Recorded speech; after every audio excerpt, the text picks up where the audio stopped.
ফাতেমার ঘরের দরজায় ফজরের ওয়াক্তে নিজে গিয়ে কোরআন আঁটতেন এবং বলতেন, ফাতেমা কুমি লিসসালাহ, ফজরের নামাজের জন্য উঠো মা, আনকিজি নাফসাকে মিনান নার, ফাতেমা নিজেকে জাহান্নামের আগুন থেকে বাঁচাও, ফা ইন্নী লা উগনি আনকে মিনাল্লাহি শাইআ। বলছে ফাতেমা মুহাম্মদের মেয়ে, এই কথা বললে কিয়ামতের দিন শুধু এই সূত্রে আমি তোমার কোনো উপকার করতে পারব। তোমার ঈমান, তোমার সেজদা, তোমার নামাজ, তোমার বন্দিগি, তোমার পর্দা, তোমার ইজ্জত, তোমার আখিরাত তৈরি করবে। তো ফাতেমা রাদিয়াল্লাহু তাআলা আনহাকে যদি নবী কথা বলে, আপনি কে আমি কে? হাদিসের মধ্যে আছে স্পষ্ট রাওয়ায়াত, আল্লাহ নবী সাল্লাল্লাহু আলাইহি সাল্লাম একদিন ফাতেমাকে ডাক দিছেন ফজরের জন্য। আবার নবীজির অভ্যাস ছিল ওনার চাচাদের দরজায় যাইতেন, ফুফির দরজায় যাইতেন, ওনাদেরকেও ডাকতেন। তো আবার আইসা দেখছে তখনও ফাতেমা রাদিয়াল্লাহু তাআলা আনহা উঠে নাই। আল্লাহ নবী সাল্লাল্লাহু আলাইহি ওয়াসাল্লাম ফাতেমা রাদিয়াল্লাহু তাআলা আনহার পায়ের আঙ্গুলের মধ্যে শোয়া অবস্থা মেয়ে ফাতেমার পায়ের আঙ্গুলে নবীজি নিজের পায়ের আঙ্গুল দিয়া খোঁচা দিছেন, খোঁচা দিয়া আবার উঠাইছেন, উঠাইয়া বলছেন, কুমি ওয়াশহাদি ইলা রিজকি রাব্বিক, ফাতেমা উঠো না, তোমার রবের রিজিক মা বাইনা সালাতিল ফজর ওয়া তুলুইশ শামস, ফজরের ওয়াক্ত এবং সূর্য উদয়, এই মাঝামাঝি ফজরের ওয়াক্তের টাইমে তোমার রবের রিজিক বন্টন হবে। রিজিক বন্টনের জন্য, আল্লাহর দেওয়া হালাল পবিত্র রিজিক পাওয়ার জন্য ফজরের নামাজে দাঁড়াও। জন্য ফজরের মুসল্লি মুমিন হয়, ফজরের মুসল্লি মুমিন হয়। ফজরের নামাজে অনুপস্থিত ব্যক্তি মুনাফিক হয়। স্পষ্ট হাদিস, বিশুদ্ধ হাদিস। হযরত আব্দুল্লাহ ইবনে মাসউদ, নবীজির বিখ্যাত সাহাবী রাদিয়াল্লাহু তাআলা আনহু বলছেন, নবীজির জামানায় ফজরের নামাজের জামাতে যারা অনুপস্থিত থাকতো, আমরা তাদেরকে বুঝতাম প্রকাশ্য মুনাফিক। কানা মুনাফিকান বাইয়িনুন নিফাক, আমরা বলতাম এ হচ্ছে প্রকাশ্য মুনাফিক, প্রকাশ্য মুনাফিক। ফজরের অনুপস্থিত মুসল্লিকে নবীর জামানায় সাহাবারা কি বলতেন? না না, প্রকাশ্য মুনাফিক। মুনাফিক তো হইল যে লুকাইয়া ফেলে, মানুষের ধরতে পারে না, সিটার, সিটার বুঝতে দেয় না। বুঝেন না কথাটা? দড়ি মাছ নাচুই পানি, মুনাফিক হলে এই জাতের। কিন্তু উনি বলেন ফজরে যদি অনুপস্থিত থাকতো আমরা বুঝে নিতাম। আরেক রাওয়ায়াতে আছে মসজিদে জামাত যদি মিস করত, নামাজের জামাত যারা পড়তো না, মসজিদের জামাতে যারা নামাজ পড়ে না ফজর সহ, খোদার কসম সাহাবী বলেন আমরা তাকে বুঝতাম স্পষ্ট মুনাফিক। এটা বাইয়িনুন নিফাক। হযরত আব্দুল্লাহ ইবনে উমর বলেন, নবী সাল্লাল্লাহু আলাইহি সাল্লামের জামানায় যাকেই আমরা ফজরের নামাজ এবং এশার নামাজ কুন্না ইযা ইফতাকাদনা ফি সালাতিস সুবহি ওয়াল ইশা, ফজর এবং এশার নামাজের জামাতে আমরা যাকে না দেখতাম, আসানা বিহি জান, আমরা তার ব্যাপারে দুইটা ধারণা করতাম, হয়তো অসুস্থ নয়তো মুনাফিক। মুনাফিক। এজন্য ভোটার আইডি কার্ড দিয়া আখেরাত না, জন্ম নিবন্ধন সনদ নিয়া আখেরাত না। গ্রামের মানুষ আপনারা মুসলমান কয়, এর ভিত্তিতে আখেরাত না। মুসলমানের কবরস্থানে আপনারা দাফন করছে, এই কারণে আপনি মুসলমান না, এই কারণে না। আপনার নামাজের জানাজা হইছে, এই কারণে আপনি মুসলমান না। আপনার নামে 2 গরু জবাই করে মানুষ খাবাইছে, এই কারণে আপনি মুসলমান না। আপনার ঈমান, আপনার সেজদা, আপনার বন্দিগি, আপনার গোলামি, আপনার আখিরাতের ফিকির, এর ভিত্তিতে আপনার ঈমান, এর ভিত্তিতে আপনার ইসলাম। খামখেয়ালি করেন না কেউ। ভাত খাওয়ান আর আখিরাত এক কথা না, বিল্ডিং করুন আর আখিরাত এক কথা না, ফুলান বিয়ে দিস ফাটানার আখিরাত এক কথা না, জমি কিনুন আর আখিরাত এক কথা না, মাতবুরি সাদওয়ানে গপ মারন আর আখিরাত এক কথা না, গ্রামে মাতবুরি আর নেতাগিরি করুন আর আখিরাত এক কথা না। এক কথা না, এটা ভিন্ন বিষয়। আখেরাত, আখেরাত ঈমানের দ্বারা করতে হয়, আখেরাত সেজদার দ্বারা করতে হয়, আখেরাত আল্লাহ তাআলার গোলামির দ্বারা করতে হয়। প্রিয় ভাই আমার, বাপ আমার, অনেক বয়স্ক মুসলমান ফুদ বিদেশ পাঠাইয়া বাড়ির বিল্ডিং কইরা জমি কিনা হয়ে গেলে নিশ্চিন্ত হয়ে যায়। পানখানা দেখলে বোঝা যায় চাচা নিশ্চিন্ত। এই জন্য একটার পর এক খিলির পর আরেক খিলি পান খাইতেছে। কেন খায়, কতক্ষণ খায়, টেনশন নাই। চা দোয়ানের বসা দেখলেই বোঝা যায় পেরেশানি মুক্ত, ঝামেলা নাই। বাজার সাজার টাকা পয়সার লাইন হয়ে গেছে। গপ মারা দেখলে বোঝা যায় অহংকার, অহংকার। আমি নিজে জিজ্ঞাসা করছি, চাচা আপনি এখন কি করেন? চাচা কি করেন আপনি? তারা দুইজন বিদেশ। এই চাচা এটা করে। আপনাদের জিগাইলাম আপনি কি করেন? তারা দুইজন বিদেশ। বুঝেন নাই? মানে সব কিছু আমার তো লাইন হয়েছে, তারা দুইজন বিদেশ। এইটা নিয়ে আপনারা জিগাইছি, যে আপনারা জিগাইছি আপনি কি করেন? তারা দুইজন বিদেশ। অসংখ্য ছেলে, এই দুশ্চরিত্র যত ছেলে বখাটে, নামাজ নাই, সেজদা নাই, আল্লাহ নাই, রসুল নাই, পাক নাফাক নাই, হালাল হারামের পার্থক্য নাই, চুল চেহারা ঈমান ইসলামের কোনো চিহ্ন নাই, নারী ছবি, জিনা, মদ, জুয়া, ব্যভিচার, মোবাইলের অসভ্যতা। এই হাইওয়ানদের মূল কারণ একটাই, যে ও জানে ওর বাবা তো ঠিকমতো উপার্জন করছে, দেশে হোক বিদেশে হোক। অতএব আমার বাবা যেহেতু উপার্জন করতেছে, আর আমার বাবাই যেহেতু আমাকে বাধা দিচ্ছে না, মাই যেহেতু বাধা দিচ্ছে না, আমার বাধা দিবে কে? আমার কথা হয় আমনে কাটা মিয়া, আমার আব্বাই তো আমার কিছু কয় না, আমার মাই তো আমার কিছু কয় না, আপনি কি তা পারেন মিয়া? জান মিয়া, আপনার ফতে আপনি জান মিয়া, আরেকজনের মাতবুরি করতে নাইছেন মিয়া, বলে নাই তো। 14 বছরের ছেলে আল্লাহ ভুলে গেল কেন? 16 বছরের ছেলে এত কম বয়সে আরেকটু তো ডর ভয় থাকার কথা। এত অল্প বয়সে এত বড় বেয়াদব। এই বেয়াদব 365 দিনে একদিনও ফজরের নামাজ এত কম বয়সে পড়ে না।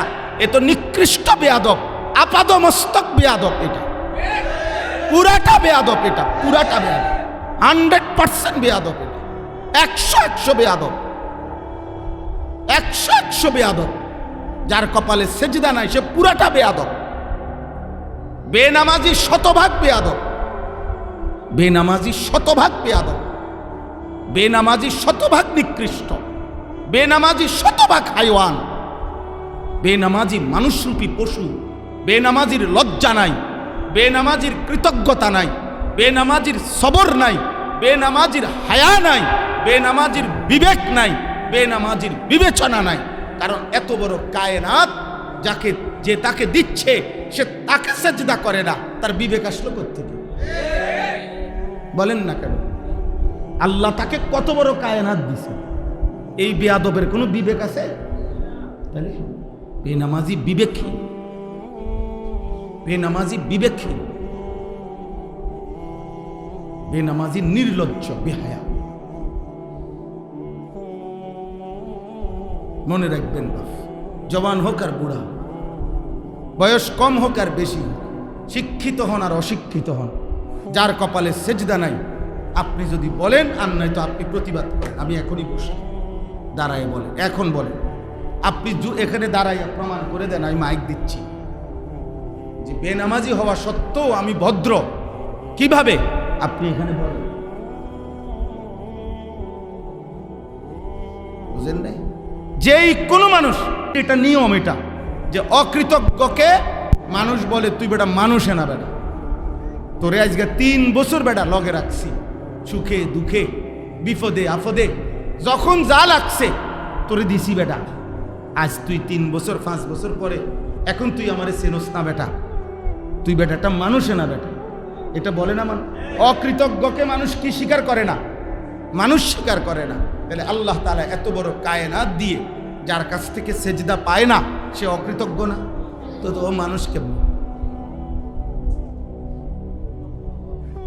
বলেন না কেন? ও মানুষ কিভাবে? মানুষ কিভাবে? ও মানুষ কিভাবে? এজন্য দোস্ত, এজন্য বাপ ছেলেকে মানুষ বানায়। মানুষ হওয়া এক কথা, আর অর্থনৈতিক প্রাণী হওয়া ভিন্ন কথা। এক হলো মানুষ, আর এক হলো উপার্জনকারী প্রাণী। এক হলো আমনের ফুত মানুষ হইছে, আর এক হলো আমনের ফুত উপার্জন করে, রোজগার পয়সা কামাই করে। এটা ভিন্ন জিনিস। শুধু টাকা রোজগার করা, পয়সা রোজগার করা, উপার্জন করা, এতটুকুর নাম জীবন নয়। এটার নাম সফলতা নয়, এটার নাম ভদ্রতা নয়, এটার নাম শিক্ষিত নয়, এটার নাম না। বরং অনেক অসৎ চরিত্রহীন মানুষও কোটি কোটি টাকা, মিলিয়ন মিলিয়ন বিলিয়ন ডলার আয় করে। এই বর্তমান বিশ্বকাপ ফুটবলে সবচেয়ে বেশি, এটা পত্রিকার রিপোর্ট, অনলাইনের রিপোর্ট, মিডিয়ার রিপোর্ট, এই তিনটা দেশের বিশ্বকাপে সবচেয়ে বেশি আয় হচ্ছে ওই মানুষদের যেই সমস্ত নারী দেহ বিক্রি করে। হ্যাঁ, এটাই সত্য। ওই বেশ্যা, ওই পতিতা নারী, সেই হচ্ছে বিশ্বকাপ উপলক্ষে সবচেয়ে বেশি উপার্জনকারী। নাউজুবিল্লাহ, নাউজুবিল্লাহ। হ্যাঁ, দেন দয়া করে আব্বা, অতএব আমার কথায় রাগ হবেন না। উপার্জন করা শুধু আফসোসের ব্যাপার। মুসলমান তার ছেলে টাকা রোজগার করে, ফুলাটা লাইনে আছে, টাকা নাই, রোজগার করে না, ফুলাগারে কোনো লাইন করে দিয়ে যাইতে পারছি না। উনি বুঝাইতেছে লাইন করে দিছে, লাইন মানে টাকার ব্যবস্থা হয়েছে। আর ছেলেকার কোনো লাইন করতে পারছে না, মানে কি টাকার কোনো ব্যবস্থা নেই। এই জীবন, আমরা এই মুসলমান। আমাদের জীবন উপার্জন না, আমাদের জীবন ইবাদত, আমাদের জীবন আখিরাত, আমাদের জীবন বন্দিগি, আমাদের জীবন সেজদা, আমাদের জীবন আল্লাহ তাআলার গোলাম। আব্বা, এটাই সত্য, এটাই বাস্তব। ছেলেরা বাপ বুঝতে শেখো, বুঝতে আহ প্রতিদিন আফসুস হয় এটা।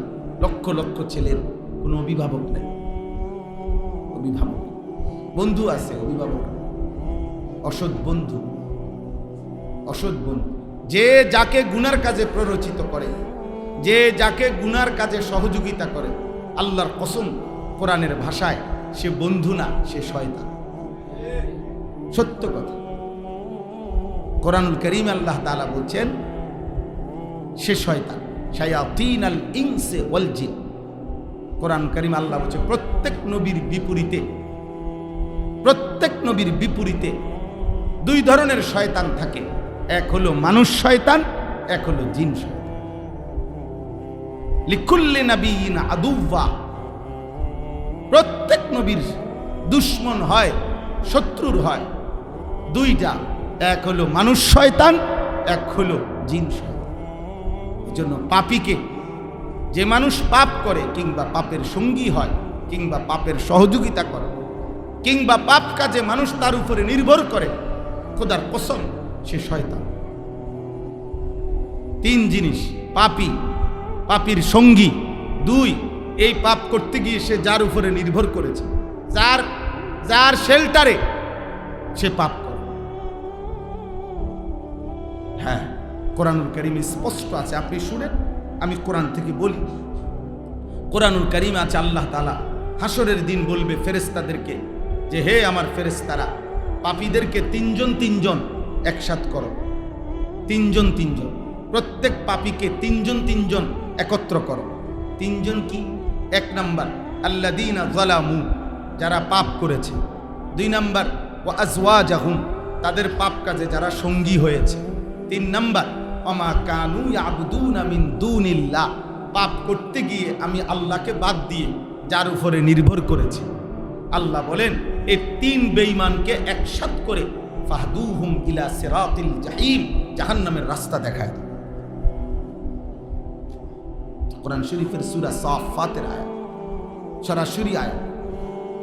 পাপী, পাপীর সঙ্গী এবং পাপটা সে, আপনি শেল্টার দিছেন, ওবা আমি আছি, ওবা এলা সমান করে এলা, পরে আমি দেব, বুঝেন না? জিডা পাই মাথাটা ফাটাই নেন, তো বেড়া এরকম 2-20 জন যদি সেভ করতে না পারি, কি ঘাস কাটিনি বেড়া খেলা।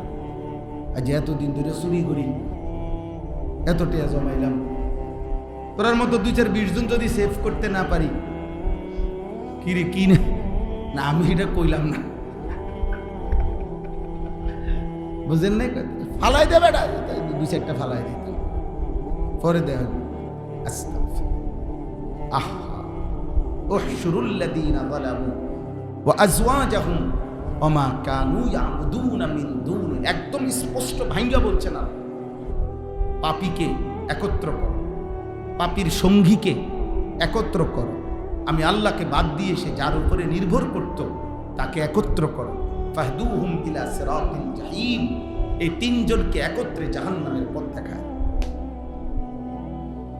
আরো আছে, এরপরে আল্লাহ তাআলা বলবেন, যখন ফেরেশতারা ওই 3 নাফরমানকে একত্রে জাহান্নামের দিকে নিয়ে যাবে, জাহান্নামের রাস্তার মুখোমুখি যখন হবে, আবার আল্লাহ ডাক দিবে। আল্লাহ ফেরেশতাদেরকে বলবে, ওয়াকিফুহুম, এই ফেরেশতারা এই 3 বেঈমানকে দাঁড় করা, একটু দাঁড় করাও। ইন্নাহুম মাসউলুন, আমি আল্লাহ এখন একটু জিজ্ঞেস করব, আমি একটু জিজ্ঞেস করব, আমি আল্লাহ জিজ্ঞেস করব, কেন পাপ করলা, কেন সহযোগিতা করলা, তোমার উপরে কেন নির্ভর করলো, বলো। 3 জন উত্তর দাও। এই একজনকে বলবে তুমি কেন পাপ করলা, আরেকজনকে বলবে তুমি কেন সহযোগিতা করলা, আরেকজনকে বলবে তোমার উপরে কেন নির্ভরশীল হলো পাপ করতে গিয়ে, নাফরমানি করতে গিয়ে। হত্যা, খুন, সন্ত্রাসী, চাঁদাবাজি, ধর্ষণ, ব্যভিচার, সুদ, কিস্তি, মদ, জুয়া। আল্লাহর নবী সাল্লাল্লাহু আলাইহি ওয়াসাল্লাম বলেছেন, লাআনাল্লাহুল খামরা, মদের উপরে আল্লাহর লানত। ওয়া শারিবাহা, মদ যে পান করে তার উপরে আল্লাহর লানত। ওয়া বাইআহা, মদ যে বিক্রি করে তার উপরে আল্লাহর লানত।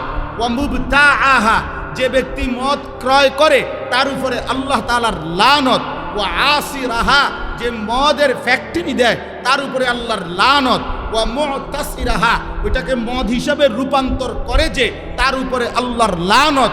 ওয়াল হামিলা আলাইহা, যে মদের গাড়ি, মদের বোঝা, মদের ফোজা বহন করে তার উপরে আল্লাহর লানত। মদের চারদিকে, নেশার চারদিকে যে জড়ে আছে সবগুলোর উপরে আল্লাহর লানত, আল্লাহর লানত, আল্লাহর লানত।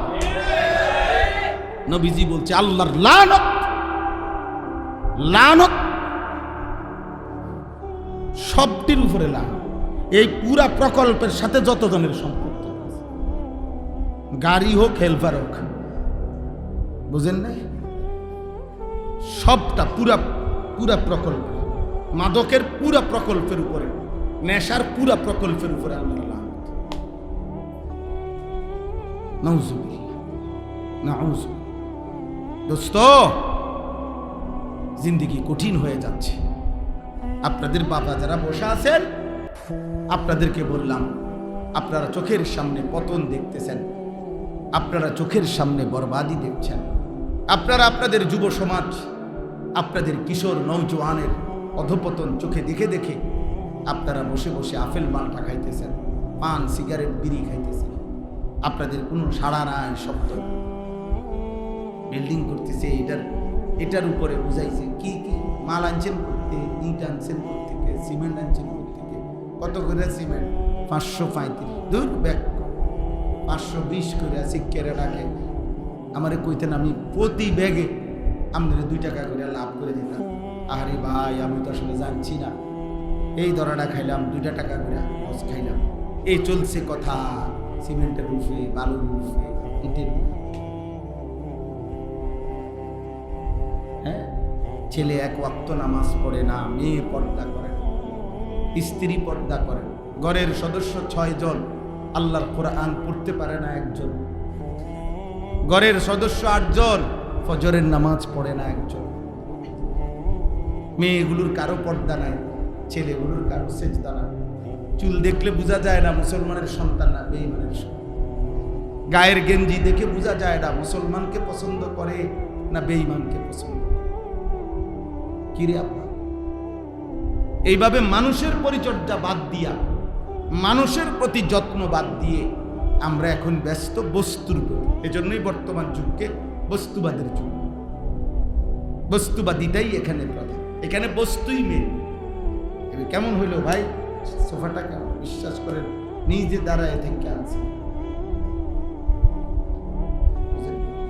এটা, মানে একজন আরেকজনকে শুনেছি $4 দিন ভাই আমি নিজে দাঁড়ায় আসছিল, একটা লোক রাখছি, হ্যাঁ 4টা সুরকি, একটা সিমেন্ট, একটা বালু, ওই যে মাল বানায় যে এটার মধ্যে, যাতে করে ভুল না হয়। তারে কইছি তুই শুধু খেয়াল রাখবি সুরকি কোনো 4টার জায়গায় 3টা দেবে।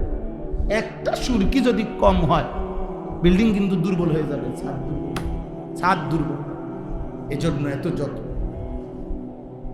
এত যত্ন, শেষ মুহূর্ত পর্যন্ত প্রত্যেকটা গুণা লোহার মধ্যে, আরে আপনার বাঁধছে কিনা এগুলোর রডের তলে দিয়ে ছোট ছোট এগুলো দেয় যে ব্লক, প্রত্যেকটার মধ্যে ব্লক দিছে কিনা মনে 50 বার চাইছে। একটা ব্লক যদি কম হয় ছাদ ডালাই দুর্বল হয়ে যায়। মানে ছাদের জন্য এই পরিমাণ নজরদারি, যে একটা গুণা বোঝেন তো না, যেটা বাঁধে এই গুণা যাতে ছুটে না যায়, একটা ব্লক যাতে ছুটে না যায়।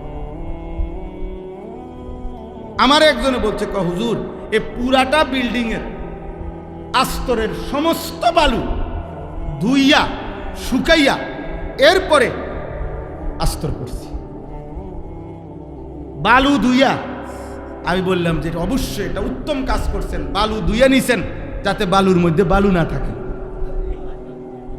নাহলে বালু ধুইছি কিন্তু যাতে বালু না থাকে। বুঝলাম আর মানে বুঝাইলাম আর। চিন্তা করেন না আপনি কি বুঝাটা বুঝলেন দুনিয়া, আপনি কেমন বুঝা বুঝলেন?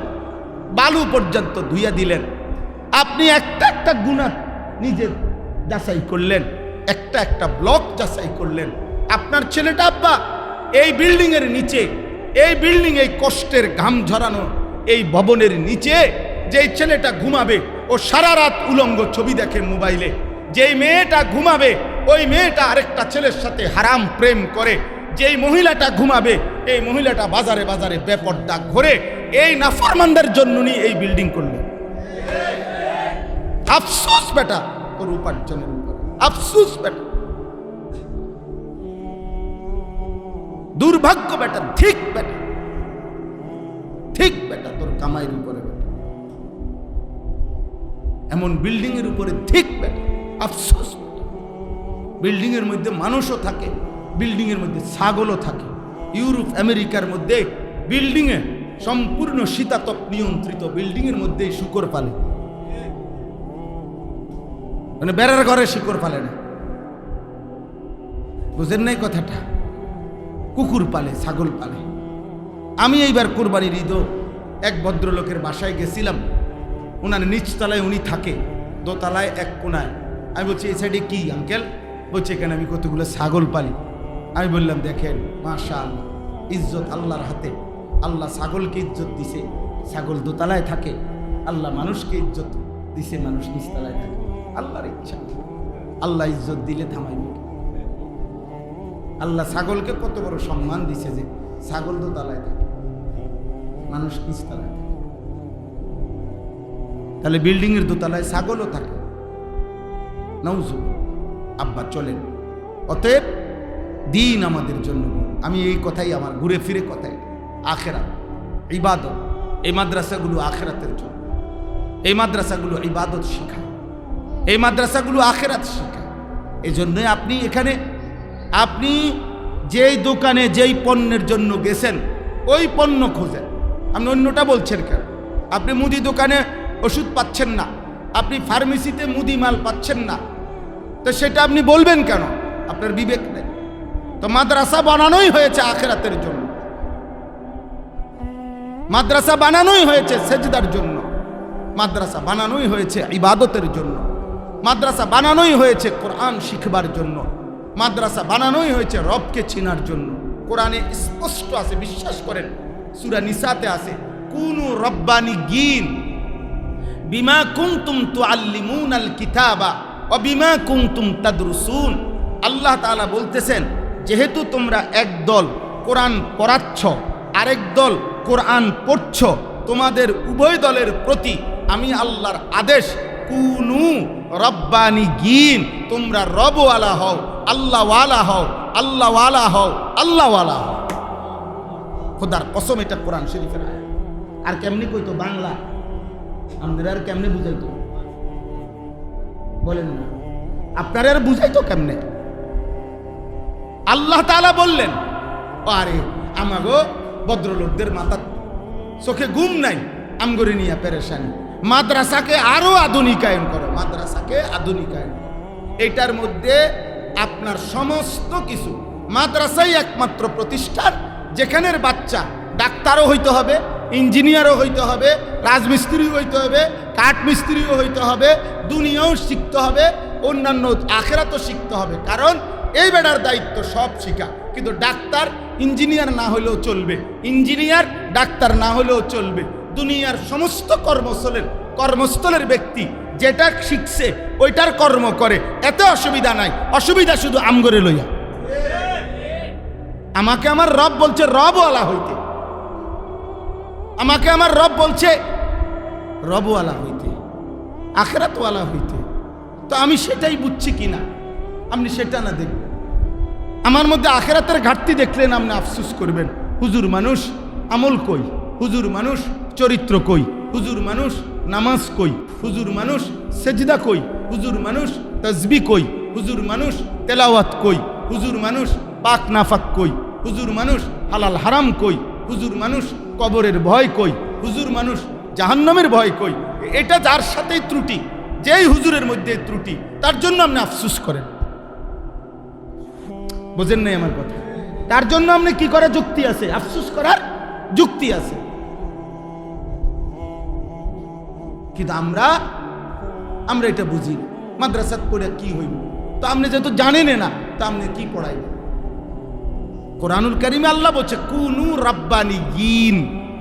এই শব্দটা মনে রাখবেন, কুনু বলেন রাব্বানিয়িন। এই রাব্বান মানে রব মানে কে? এই রাব্বানি মানে আল্লাহওয়ালা, এটাই অর্থ। আল্লাহওয়ালা, আল্লাহওয়ালা হও। আল্লাহ বলছে তোমরা কোরআন পড়াচ্ছ, তোমরা কোরআন পড়ছ, তোমাদের উদ্দেশ্য তোমরা রবওয়ালা হও, রবওয়ালা হও। হ্যাঁ, কেউ চালওয়ালা, কেউ ডালওয়ালা, কেউ মাছওয়ালা, কেউ তরকারিওয়ালা, কেউ সিনজিওয়ালা, কেউ অটোওয়ালা, কেউ রিক্সাওয়ালা, কেউ ঠেলাওয়ালা, কেউ কুলিওয়ালা। আর আল্লাহ তাআলা বলেন দিন যারা শিখতেছে তারা রবওয়ালা। তারা কিওয়ালা? রবওয়ালা, আল্লাহওয়ালা, আল্লাহওয়ালা। এখানে কমতি হইলে সেটার জন্য চেষ্টা করো, আরো চেষ্টা করো। আজকেও আমি আসরের নামাজের পরে এই কসবা উপজেলার হাফেজ আলেমদেরকে অল্প একটু নসিহত করার সুযোগ হয়েছে। শুধু আলেমদেরকে, উনাদেরকে এটা বলছি অনেকক্ষণ যে ভাই এটা জরুরি যে আমার মধ্যে ঈমান, ইলম, আমল, তাকওয়া, আল্লাহর ভয়, গুনাহমুক্ত জীবন এটা যেন না হয়, আমার চরিত্র যেন নষ্ট না হয়, আমার আখলাক যেন নষ্ট না হয়, আমার দ্বারা যেন কোনো হারাম না হয়, আমার দ্বারা যেন কোনো আমার শাহওয়াতের কারণে আমার উলামা সম্প্রদায়, আমার মাদ্রাসার জগৎ যেন লজ্জিত না হয়। আমি একজনের কোনো পাপ, আমি হারাম উপার্জন করলাম অথবা আমি হারাম যৌন চাহিদা পূরণ করলাম, তো পুরা উলামা সমাজ যেন আমি একজনের নাফরমানির কারণে এত বড়, এত দিনের 1450 বছরের এলেম আমলের খেদমত যারা করছে তাদেরকে তুমি কলঙ্কিত করো না। কোনো একজন আলেম, কোনো একজন হুজুর, কোনো একজন উস্তাদ, কোনো একজন ব্যক্তির বদ আমল হতেই পারে, থাকতেই পারে, কিন্তু এই কারণে 1450 বছরে এলেম আমলের এই সিলসিলা সব বৃথা। বলেন না কেন? কোনো একজনের ডাক্তার, কোনো একজনের দুর্নীতি, অসৎ আচরণের কারণে এই পুরা চিকিৎসা শাস্ত্র এটা সব ভুয়া, এটা পুরাটা ভুয়া হয়ে গেল। তো বলেন না রে ভাই? অতএব দয়া করে আপনাদের কাছে এই আয়াতের তর্জমা শুনে শেষ আমার কথা। আপনারা মেহেরবানি করে ছেলেরা, ভাই তোমাদের কাছে আমার অনুরোধ, একটা পৃথিবীর যেই কোনো বিবেকবান আব্বা একটা ছেলে হলো বুঝছো যে আত্মপরিচয় ভুলে গেলে তার দাম একটা পিঁপড়ার কাছেও, একটা মশামাছির কাছেও আত্মপরিচয়হীন ব্যক্তির মূল্য থাকে না। আত্মপরিচয় ভুলে যাওয়া কাপুরুষতা। এই জন্য আমার চুল থেকে পায়ের নখ, আমি মুসলমান, আমি মুসলমান। ইসলামে সব কিছু গুরুত্বপূর্ণ। ইসলামের সেজদা যেমন গুরুত্বপূর্ণ, ইসলামে পোশাকও তেমন গুরুত্বপূর্ণ। চুল, চেহারা, লেবাস এটাও গুরুত্বপূর্ণ, সব গুরুত্বপূর্ণ।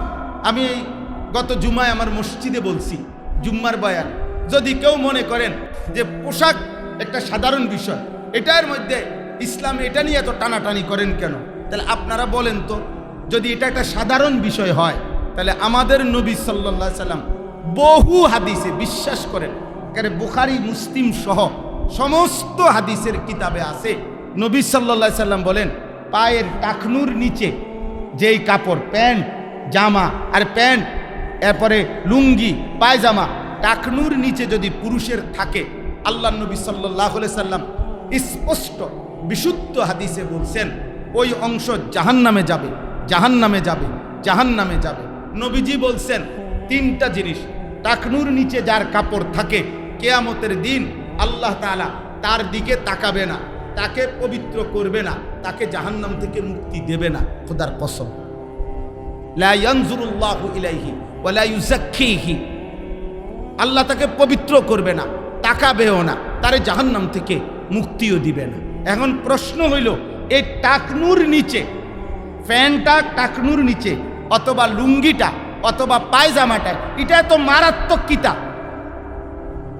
কথাটা বোঝেন না? এটা একটা সাধারণ বিষয় ধরেন না আপনি, যে এটা তলে গেছে, আরে এটা লইয়ে কামনে এরকম শুরু করছে। নবীরে বলেন,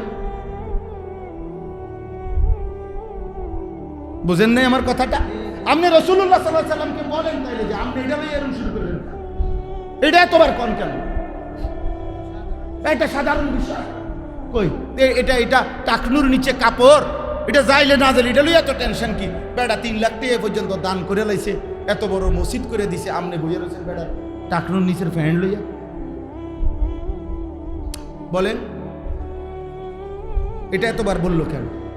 এত গুরুত্ব দিলেন কেন? তাহলে ইসলামের মধ্যে পোশাকের গুরুত্ব আছে কিনা? তা নাইলে এটা কি? হাদিসে আছে, আল্লাহ নবী সাল্লাল্লাহু আলাইহি সাল্লাম বলেছেন, আপনারা বহু শুনছেন, শবে বারাত নিয়ে ওয়াজ যখন হয়, এই ওয়াজের মধ্যে হুজুররা সব মসজিদে মসজিদে বলে যে এই রাত্রিতে কিছু নাফরমানের গুনাহ মাফ হয় না, তওবা মাফ হয় না, আল্লাহ তাআলা খালেস তওবা না করলে। এর মধ্যে একটা হলো এই মুসবিলু ইজার, টাকনুর নিচে যে পায়জামা, প্যান্ট, লুঙ্গি পরে শবে বারাতের মতো বরকতের রাতেও তার গুনাহ মাফ হয় না, তারে আল্লাহ তাআলা তার দোয়া কবুল হয় না। এটা এত কঠোরতার কি, যদি পোশাক ইসলামী কিছুই না হয়? তাহলে এক হলো আমার কমতি, যে হুজুর আমার এটা ঘাটতি, হুজুর আমার ভুল হয়ে যায়, দোয়া করেন, আল্লাহ জানে শুধরানির তৌফিক। হুজুর দাড়ি রাখা উচিত, আমি চেষ্টা করতেছি, অথবা মানি, হুজুর ফিকির করি, দোয়া করেন হুজুর আল্লাহ যাতে রাখতে তৌফিক। এটা হলো একটা কথার ঢং। আরেকটা হইলো, এই মিয়া, হুজুর মিয়া, আর কথা নাই মিয়া, হ্যাঁ, আর ওয়াজ নাই, আর ওয়াজ নাই মিয়া, দাড়ি লইয়া এরকম শুরু করছেন কেন? আশ্চর্য কথা, এটা কি বলবো? একটা হলো আমার ঘাটতি, আমার কমতি, স্বীকার করেন, আপনি কমতিটা স্বীকার, আমার ঘাটতি নাই, কথা বলেন না কেন? আমার গুনাহ নাই, তো আমি কি বেহেশতের থেকে আসছি না? আমাকে হিসাব দিতে হবে না আব্বা? আমাদেরকে দিতে হবে কি না বলেন না? তাইলে আপনাদের কাছে অনুরোধ, এইখানে আমি এটাই বলতেছি যে রাসূলুল্লাহ সাল্লাল্লাহু আলাইহি ওয়াসাল্লাম মক্কার জীবনে, এবার শুনেন, শুধু তর্জমা শুনেন, বুঝবেন অল্প একটু। 3টা আয়াত আমি পড়ছি, 12 নম্বর পারা, 11 নম্বর সূরা, সূরায়ে হুদ। এই সূরার 3টি আয়াত, 12, 13, 14, এই 3টা আয়াতের এখন শুধু তর্জমা বলতেছি, তাইলে আমার কথা শেষ। আমাদের নবী সাল্লাল্লাহু আলাইহি সাল্লাম মক্কার জমিনে যখন কালেমার দাওয়াত দিতেন, দিবা নিশি বলতেন, তো মক্কার কুরাইশ কাফেররা নানাভাবে বিরোধিতা করত। বিরোধিতার এমন কোনো আইটেম নাই তারা করত না। বিরোধিতার করতে গিয়ে তারা বহু রং বেরঙ্গের কথা বলতো। রং বেরঙ্গ মানুষের একটা বদ অভ্যাস, যে আমি যখন সিদ্ধান্ত নিলাম যে ওই আমাদের দেশে কয় যে সে যেহেতু সজাগ, আসলে কোনো ঘুমে না, সে সজাগ, তো কিন্তু চোখ বন্ধ করে রাখছে, আমনে এর 1000 ডাকলেও তো উড়ে কাটতেন। বুঝেন না কথাটা? সজাগ মানুষ, ঘুমের মানুষেরও না কি করণ যায়, উঠানো যায়, সজাগ মানুষেরও উঠেব কেমন? এ তো ইচ্ছা করে কি করে রাখছে, চোখ বন্ধ করে রাখছে, ইচ্ছা করে। তো ওরা তো ইচ্ছে করে নিয়ত করে রাখছে বিরোধিতাই করবে, সিদ্ধান্তই বিরোধিতা করবে। এখন যেইটাই বলে, যেমনেই বলে নবীজি, ওরা শুধু বিরোধিতা করে। তো এক পর্যায়ে মক্কার কিছু কুরাইশ নবী সাল্লাল্লাহু আলাইহি সাল্লামকে বলতে লাগলো, মুহাম্মদ দুইটা কথা। এক নাম্বার বলল যে মুহাম্মদ, যদি তোমার কাছে অজস্র ধনভাণ্ডার থাকতো, আমাদেরকে তুমি যেই কোনো প্রয়োজনে হিউজ পরিমাণ, প্রচুর পরিমাণ যদি সম্পদ দিতে পারতা, তোমার কাছে যদি অনেক সম্পদ থাকতো, তাইলে আমরা তোমাকে মানতাম, তাইলে তুমি বুঝতাম বড় পয়সাওয়ালা, বড় নেতৃস্থানীয় ব্যক্তি। তোমার কাছে এটা নাই, তোমার নিজেরই পেট চলে না, তুমি আমগরে গীতা দিবা, নাউজুবিল্লাহ। 2 নাম্বার, দ্বিতীয় প্রস্তাব, যে যদি তোমার সাথে সরাসরি প্রকাশ্যে মানুষের আকৃতিতে হোক, যেমনি হোক, যদি একজন ফেরেশতা থাকতো, যে তুমি বলার সাথে সাথে ফেরেশতাও বলতেছে প্রকাশ্যে আমাদের সামনে যে এনি আল্লাহর নবী, তোমরা তার কথা মানো, তাইলে আমরা মানতাম। তুমি এরকম একজন ডাইরেক্ট ফেরেশতা না। এই 2। 3 নাম্বার, তোমার এই কোরআন, যেই কোরআন তুমি আমাদের সামনে পেশ করতেছ, এই কোরআনের মধ্যে আমাদের মূর্তির, আমাদের দেবতার বিরোধিতা কথা আছে। তাইলে তুমি এইটা বাদ দিয়া আমাদের দেবতার বিরুদ্ধে কোনো কথা নাই এরকম একটা কোরআন শরীফ আনো, বা অন্য কিছু একটা আনো। এটার মধ্যে সমস্যা আছে, এটার মধ্যে অসুবিধা এখানে আছে। কোরআন শরীফের জায়গায় লা আ'বুদু মা তা'বুদুন আছে না, কুল ইয়া আইয়ুহাল কাফিরুন, সূরা হজ্জের মধ্যে আছে। একটা সুন্দর একটা উদাহরণ দেই, আপনি বুঝবেন। কোরআনুল কারীমে আল্লাহ তাআলা একটা সূরার মধ্যে, হজ্জ, এই সূরার শেষে আছে, আল্লাহ বলছে তোমরা যারা মূর্তির পূজা করো, দেবতার পূজা করো, তো আল্লাহ বলেন আমি তোমাদেরকে 2টা জিনিস তোমাদের কাছে জানতে চাই। আল্লাহ বলছে, হে মানুষ, 1 নাম্বার হলো তোমরা যতগুলো দেবতার পূজা করো তাদেরকে নিঃসন্দেহে তোমরা শক্তিধর মনে করো, তোমার চাইতে ক্ষমতাধর সে, তার কাছে কিছু দেওয়ার মতো তোমার জন্য আছে ক্ষমতা, এটা তুমি মনেই করো, এই জন্যই তো তুমি তারে দেবতা মনে করো। অতএব তুমি তোমরা তোমাদের এই দেবতা সকলকে বলো তারা যেন বেশি কিছু লাগবে না, স্রেফ ছোট্ট একটা মাছি বানায় দিতে। আমি আল্লাহ তো অনেক কিছু বানাইলাম, তোমাকে দেবতাকে বলো একটা ছোট্ট মাছি বানায় দিতে। আল্লাহ তাআলা বলছে, এই লোক প্রথম। এরপরে আল্লাহ বলছে দ্বিতীয় কথা হলো, যদি আমি জানি তোমরা এটাই বলবা, পারবে না নাকি? ওরা কি উত্তর দিবে যে আমাদের দেবতা এগুলো কি করতে পারে না? আল্লাহ তাআলা বলছেন আচ্ছা তো বাদ দাও, এটাও নাম বাদ দিলাম, আরো নিচে নামে আসি। আল্লাহ বলেন তাহলে তোমরা তোমাদের দেবতাদেরকে বলো তাদের গায়ে যে মাছি বসে এইটা কদ্দুর তাড়ায় যাও, আর কোনো কথা নাই। দেবতার গায়ে যে মাছি বসে, এই মাছিটা কদ্দুর হাত দিয়া কি করে দিতে কও, তারাইয়া দিতে বলো, এদ্দুর বলো। আল্লাহ বলেন হে নাফরমান, এইটাও তো তোমরা বলবা যে এটাও পারবে না।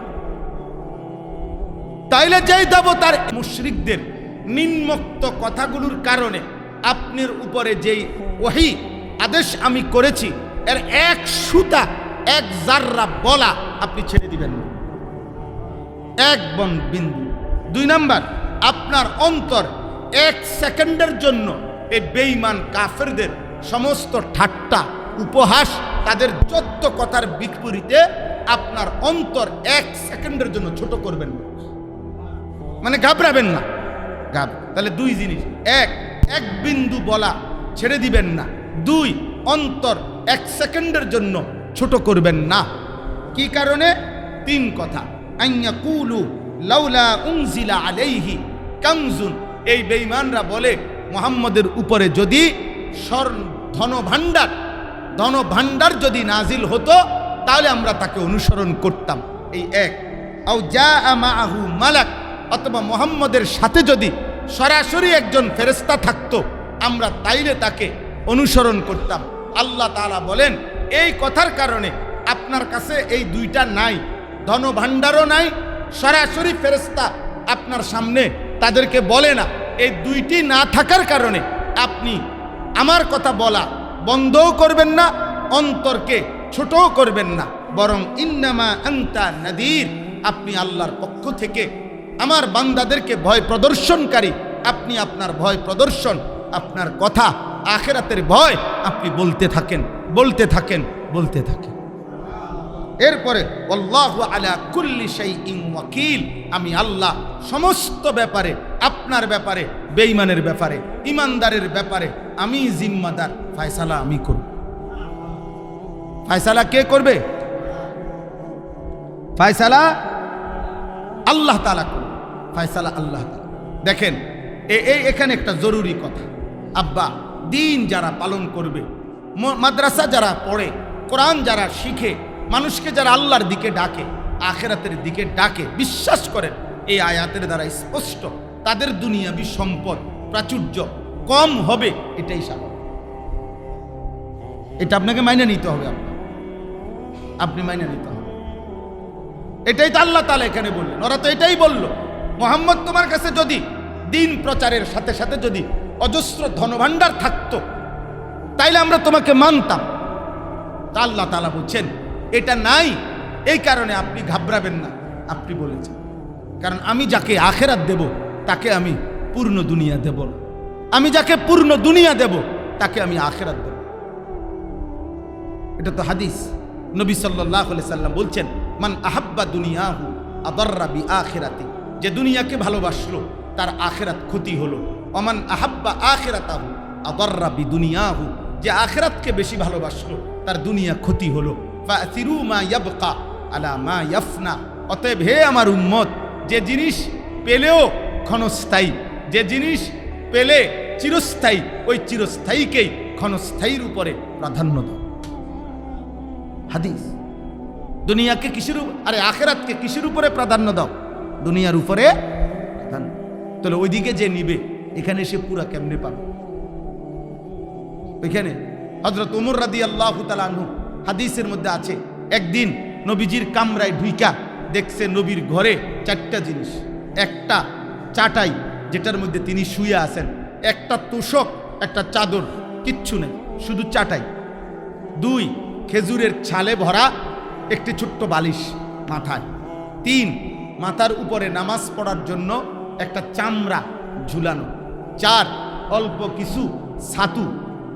ছাতু তো বুঝেন না, পানিত গুল্লা যে আগে খাইতো বেশি, হাত না, পাউডার না, হাতু, হাতু, জি, চাউলের গুঁড়া, হ্যাঁ, জবের গুঁড়া, গমের গুঁড়া, এরকম আপনার হাতু মানে পানিত গুঁড়াইয়া খাইতো। এই ছাতু, হাতু, ছাতু, এই চারটা জিনিস, একটা চাটাই, একটা খেজুরের ছালে তৈরি বালিশ, একটা চামড়া, আর হলো কি ছাতু, যেটা পানি দিয়ে শুধু মিশিয়ে খাবে। হাদিসে আছে ওমর রাদিয়াল্লাহু তাআলা কান্না শুরু করছে। নবীজি বললেন মা ইয়াবকিকা ইয়া ওমর, ওমর কাঁদতেছো কেন? হযরত ওমর বললেন ইয়া রাসূলুল্লাহ লিমা লা আবকি, আমি কেন কাঁদবো না? কাঁদবো না কেন? আপনার এই দৃশ্য, আপনার ঘরের এই দৃশ্য। এ তখন বলছে আনতা সাইয়্যিদুর রুসুল, আপনি সমস্ত রসুলের সর্দার। আনতা সফওয়াতুর রুসুল, আপনি সমস্ত নবীদের সারাংশ।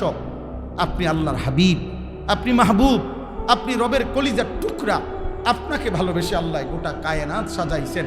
এত ভালোবাসা, এত মায়া, এত আদর, এত সোহাগ যেই বন্ধুর জন্য, সেই আল্লাহ আপনাকে এই অবস্থায় রাখছেন। আর জালেম আর পাপী নাফরমান বাদশারা ওইখানে আছে, তিনি বলছেন রেশমি পোশাক পরে রেশমি বিছানায় ঘুমায়, আর আপনার এই হালাত। তখন নবীজি একটা বাক্য বলছে আমা তারদা আন তাকুনা লানাল আখিরা ওয়া লাহুমুদ দুনিয়া। আল্লাহর কসম নবী বলে ওমর, তুমি কি এই কথার উপরে খুশি হবে না যে আমরা আখিরাত থেকে নেব, ওরা দুনিয়া থেকে নেয়? হযরত ওমর রাদিয়াল্লাহু তাআলা চোখের পানি মুছে বললেন, ওয়াল্লাহি ইন্নী লারাদিন ইয়া রাসূলুল্লাহ, আল্লাহর কসম ইয়া রাসূলুল্লাহ, তাইলে আমি রাজি, আমি আখিরাতই নেব, দুনিয়া লাগবে না। প্রিয় ভাই আমার, আমরাও আলহামদুলিল্লাহ আপনাদের কাছে বোঝার জন্য বলতেছি, আপনারা অনেক মনোযোগ দিছেন, আপনাদেরকে ধন্যবাদ। আমরাও বোঝাপড়া করেই পড়ালেখা করতেছি, আমরাও 2-4 কলম পড়ছি। আমরা দুনিয়া আমরাও কম বেশ বুঝি, পয়সা রোজগার আমরাও বুঝি, আমরাও পড়ালেখা করছি। হ্যাঁ, সরকারি আলিয়া মাদ্রাসা থেকে কামিল টাইটেল পাস করছি, কৌমি মাদ্রাসা থেকে দাওরায়ে হাদিস পাস করছি, কুমিল্লা ভিক্টোরিয়া কলেজ থেকে মাস্টার্স পাস করছি। 1998 সালে এসএসসি দাখিলে সমগ্র বাংলাদেশে ফার্স্ট হয়েছে, 1 নম্বর। জি জি, ইংলিশের উপরে স্পিকিং কোর্স করে ওই ঢাকায় বাংলা সেরা ছাত্রের পুরস্কার পাইছে। কাগজপত্র আছে আমার কাছে, লাগলে দেখাম। হ্যাঁ, চাঁদের দেশ থেকে আসি নাই, মাটির তলের থেকে বাইরেছে। বলার উদ্দেশ্য হলো এটা আপনার কাছে, আপনাকে এলাকায় ফোলা বিয়ে করামো এই জন্য বলছি, এটা না, এটা অহংকার না, বুঝাইতে চাচ্ছি। দুনিয়া তোমরা বুঝি ভাই, দুনিয়া বুঝি আব্বা, হুজুররা বুঝবে না কেন, বুঝবে না কেন? কিন্তু সাথেতে আখেরাত যে বুঝে তাকে দুনিয়া ছাড় দিতে হয়। যে আখেরাত বোঝে তাকে দুনিয়া কি দিতে হয়? ছাড় দিতে, দুনিয়া ছাড় দিতে হয়। আপনি দুনিয়াও পুরা নিবেন, আখেরাতও পুরা নিবেন, কেমনে হবে? কেমনে হবে? আমরা দেশে কয় না যে 2 না হয় কেমনে পাও দিয়া, 2 না ফাও দিলে তো হইতো না। আখেরাত নিতে হইলে দুনিয়া ছাড়তে হবে, প্রয়োজনটুকু আল্লাহ পূরণ করবেই, আল্লাহর ওয়াদা আছে দুনিয়া, কিন্তু পূর্ণাঙ্গ। আপনাদের আরো বাংলায় বলি, আমারও বিল্ডিংয়ের কাজ করাইছি, আমার বিল্ডিংয়ে তো রাজমিস্ত্রির কন্ট্রাক্টরের লগে চুক্তি হলো যে হুজুর ডেইলি আপনি 600 টাকা করে হাজিরা দিয়ে যাবেন, যতজন কাম করে, মানে ডেইলি যতজন আসে এতজনের হাজিরা। আর 60 ডালাই হইব যেদিন, 60 ডালাইয়ের পরে পুরা 7 স্কোয়ার ফিট মাইপা, এরপরে আপনি পুরা পেমেন্ট দিবেন। এটা নেই নাকি সিস্টেম? আমি এমনি দিছি বেটারে। তাইলে নিয়ম হইল প্রতিদিন দিয়ে যাবেন খোরাকি, আর একসাথে 60 ডালাইয়ের পরে দিবেন আমার যত টাকা চুক্তি। মনে করেন স্কোয়ার ফিট 220 টাকা, তো এবার স্কোয়ার ফিট যতটুকু হয়েছে এতটুকুর টাকা আমনে হিসাব হবে। আর আমনের থেকে আমি খোরাকি নিছি 2 লাখ, মোট টাকা আইছে 3 লাখ, তাহলে আমার আর 1 লাখ টাকা দিয়ে দেবে, এই না হিসাব? তাইলে আল্লাহ তাআলা ইমানদারকে বলে, তালেবে ইলমকে বলে, কোরআন পড়নেওয়ালাকে বলে, সেজদা যে দেয় তাকে বলে, হালাল হারাম যে মাইনা চলে তাকে বলে। আল্লাহর কসম আল্লাহ বলে, বান্দা দুনিয়ার হায়াত শুধু খোরাকিটা নেও, আমি আল্লাহ হাসরের ময়দানে আসলে পুরা হিসাব করে জান্নাত বুঝায় দেব। এখন খোরাকি নাও, এখন 600 গুণা, এখন কি নাও, বাকিটা আমি দেব। এই বুঝ করেই আছে। আমি কোরআন থেকে যদি বুঝি আর আপনি টেলিভিশন থেকে বুঝেন, আপনি টেলিভিশন থেকে বালাটা বুঝ জ্বালাইছেন, আমি কোরআন থেকে ভুল বুঝছি। হ্যাঁ, আপনি কি মনে করছেন বলেন মিয়া? আপনি ইউনিভার্সিটির স্যারের থেকে যদি আপনি সঠিক বুঝেন, আমি আল্লাহর কোরআন থেকে ভুল বুঝবো কেন? বলেন না কেন মিয়া? ভুল বুঝবো কেন? কোরআন ভুল বুঝায় না, রাসূলুল্লাহ সাল্লাল্লাহু আলাইহি সাল্লাম ভুল বলে না, এই পৃথিবীর বাকিরা ভুল বলে। পৃথিবীর সমস্ত শিক্ষা প্রতিষ্ঠানে সিদ্ধান্ত বদলায়, সিদ্ধান্ত বদলায়। বিজ্ঞানের সমস্ত গবেষণা, বিজ্ঞানের আমিও ছাত্র, আমিও সায়েন্স বিজ্ঞান বিভাগ থেকেই দাখিল পাশ করছি। বিজ্ঞানের শেষ কথা কি? বিজ্ঞানের শেষ কথা হলো বিজ্ঞানে কোনো শেষ নাই। শেষ যদি হয়, প্রযুক্তির কোনো আধুনিকতা যদি গবেষণা থেমে যায়, তাইলে বিজ্ঞান থেমে যাবে, শেষ কথা নাই। 4G 5G হবে, 5G 6G হবে, আরও গতি বাড়বে, আরও বাড়বে, আরও বাড়বে, আপডেট ভার্সন আসবে, আরও আসবে, আরও আসবে, আরও আসবে। তাহলে বিজ্ঞান বদলায়, কোরআন বদলায়। মানুষের জ্ঞান বদলায়। ম্যালথাসের থিওরি এখন ভুল থিওরি, পপুলেশন থিওরি একটি ভুল থিওরি। জনসংখ্যা পৃথিবীর কোনো দেশে সমস্যা না, বরং অসৎ চরিত্রহীন, দুর্নীতিবাজ, লম্পট, এরা হলো পৃথিবীতে সমস্যা। অতএব কোন দেশে, গোটা ইউরোপের মধ্যে আপনি খবর নেন, অভিবাসী গোটা ইউরোপের সমস্ত দেশে প্রধান একটি সমস্যা হলো ইউরোপের অধিকাংশ দেশে মূল দেশের জনগণের চাইতে অভিবাসী মানে প্রবাসী ফরেনার বেশি। এজন্য ওরা পেরেশান এটা নিয়ে যে মূল জনগোষ্ঠী বাড়াইতে হইব, নাহলে আলগা মানুষে দখল করে লাগবে। প্রণোদনা দেয় বর্তমানে প্রায় অধিকাংশ দেশে জন্ম সংখ্যা কমাইতে কয় না, বরং বাচ্চা বাড়ানোর লাইগা সরকারি বরাদ্দ, অজস্র বরাদ্দ দেয়। আপনি দেখেন, আনালা আমার কাছেও তথ্য আছে, বুঝেন নাই কথাটা? পৃথিবীর কোন রাষ্ট্রে এখন আর জনসংখ্যা কি নয় সমস্যা, দুর্নীতিবাদ সমস্যা। আমি তো এই জন্য অনেক দিন আগে থেকে প্রস্তাব দিছি যে মহিলারে বড়ি না খাবাইয়া এই সুদখুর, ঘুষখুর, যেগুলা হারামখোর, এগুলারে 30 দিনে 30টা বড়ি খাবান দরকার। হারামখোর গুলা এগুলা যাতে কমা যায় পৃথিবীতে, এগুলারে বেডিতের বড়ি যেডি এডি এগোরে খাওয়ান। মায়ের কোলের ছোট্ট বাচ্চা, ওই পৃথিবীর কোনো কি না, মাসুম বাচ্চা, এমন একটা ছোট বাচ্চা, কোলের একটা বাচ্চা যখন হাসে, খোদার কসম, প্রত্যেক বাচ্চা যখন হাসে তো গোটা পৃথিবী হাসে।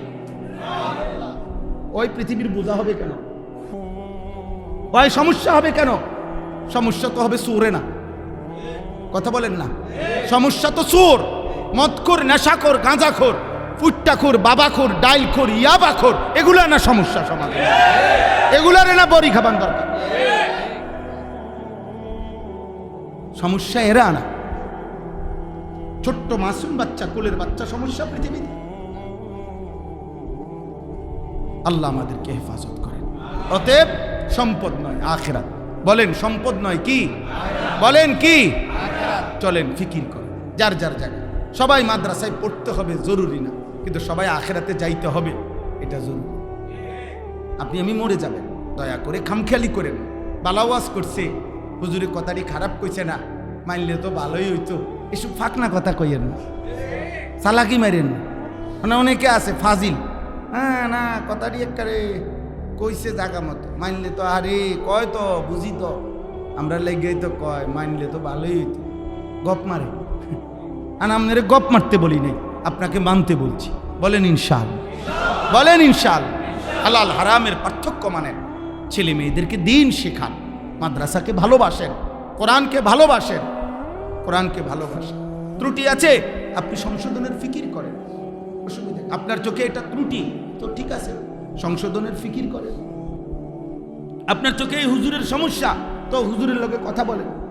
আমি তো কত সময় আমার মসজিদে বলছি যে মুসল্লিদেরকে, বাবা আপনারা প্রতিনিয়ত আমাদের কাছে দোয়া চান, আমাদের জন্য আপনারা দোয়া করেন। কি ভাই আমার দোয়া দরকার নাই তো আপনারা আমার লেগে দোয়া করেন। আল্লাহ যেন আমার আখলাক, আমার চরিত্র, আমার চলাফেরা, আমার ঈমান আমল যেন ঠিক করে দেয়। আমি যেমন আপনাদের জন্য দোয়া করি, তো আপনারা আমাদের জন্য দোয়া করবেন না? মুসল্লিরা ইমামের জন্য দোয়া করা উচিত না? তো করে করে শাসক জনগণ প্রত্যেকের জন্য দোয়া করেন। হ্যাঁ, রাজা প্রজা প্রত্যেকের জন্য দোয়া করেন। আল্লাহ আমাদেরকে তৌফিক দান করেন। শেষ কথা হলো, আম ইয়াকুলুনা ইফতারাহু কুল ফাতু বিআশরি সুওয়ারিন মিসলিহি মুফতারায়াত। আল্লাহ বলেন, বন্ধু আমি শুনতেছি এই বেঈমানরা বলে আপনি নাকি কোরআন বানাইছেন। তো ঠিক আছে, তাদেরকে বলেন 114টি সূরা লাগবে না, পুরা কোরআন থেকে তারাও বানাইয়া 10টি সূরা বানিয়ে দেয়।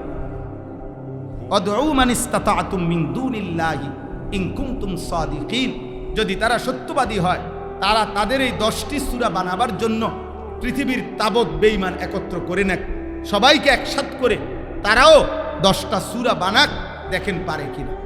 ফা ইল্লাম ইয়াস্তাজিবু লাকুম, যদি তারা আপনার আহ্বানে সাড়া না দেয়, মানে পারবে না এ কথা যদি বলে দেয়, তো ফা'লামু আন্নামা উনজিলা বিইলমিল্লাহ, তাহলে এটাই জেনে নেন যে এই কোরআন মহান আল্লাহ তাআলার আসমানি ইলম থেকেই নাজিল হয়েছে। কোরআন কোত্থেকে নাজিল হয়েছে? আসমান, রবের ইলম থেকে, আল্লাহ তাআলার ইলম থেকে। আলিম যিনি, তিনি কোরআন নাজিল করেছেন। যিনি আলিম, হুয়াস সামিউল আলিম, হুয়াল আলিমুল খবীর, হুয়াল আলিমুল কাদির, ওয়ালা ইউহিতুনা বিশাইইন মিন ইলমিহি। এই সেই আলিম। আল্লাহ তাআলা আমাদেরকে বুঝ দান করেন। ওয়া আন লা ইলাহা ইল্লা হুয়া ফাহাল আনতুম মুসলিমুন। এবং এ কথাও জেনে নেন আল্লাহ ছাড়া আর কোনো ইলাহ নাই। এবং সকলকে জিজ্ঞেস করেন যে ব্যর্থ হওয়ার পরেও, অপারগতা স্বীকার করার পরেও আল্লাহর আনুগত্য করবে না? কোরআনের সামনে ব্যর্থই তো হইলা, কোরআনের সমকক্ষ। এখানে লম্বা সময় নাই, যেকে বললাম না, মানে তিনটা জিনিস আল্লাহ কমাই নাই না বলছে কোরআন শরীফে। এক নাম্বার বলছে সেম কোরআন আরেকটা বানাও। কিছুদিন পরে আল্লাহ বলছে আচ্ছা বাদ দাও, শুধু 10টা সূরা বানাও। কিছুদিন পরে আল্লাহ তাআলা বলছে এটাও বাদ দাও, ফাতু বিসূরাতিম মিন মিসলি, একটা সূরা শুধু, ইন্না আ'তাইনাকাল কাউসার, এটার সমপরিমাণ, ছোট্ট 3 আয়াত সমপরিমাণ একটি সূরা। তিনবারই বেঈমানরা কি হয়েছে? ব্যর্থ হয়েছে, ব্যর্থ হয়েছে, তিনবারই ব্যর্থ। অতএব আল্লাহ তাআলা বললেন ফাহাল আনতুম মুসলিমুন, প্রতিবারই তো কোরআনের সামনে ব্যর্থ হইলা, তবুও কি আল্লাহর আনুগত্য করবে না? সুবহানাল্লাহ। মালিকের বলার ঢং কি সুন্দর। আল্লাহ বলে বান্দা পারলা তো না, তা এখন মেনে নাও, আমাকেই মেনে নাও, আমার কথা মেনে নাও। চলেন আমরা ফিকির করি। এই মাদ্রাসাটা আলহামদুলিল্লাহ আপনাদের ভালোবাসা নিয়ে আমি এই প্রথমেই আসছি, আস্তে আস্তে শুনছি, অনেক ফিকির করে কষ্ট করে মাদ্রাসা চালু রাখা হয়েছে। আপনারা প্রত্যেকেই মাদ্রাসাকে ভালোবাসবেন, বলেন ইনশাআল্লাহ, বলেন ইনশাআল্লাহ, বলেন ইনশাআল্লাহ। মাদ্রাসা 3টি জিনিস চায়। 1 নাম্বার দোয়া, 2 নাম্বার আতফাল সন্তান, 3 নাম্বার আমওয়াল দান সদাকা।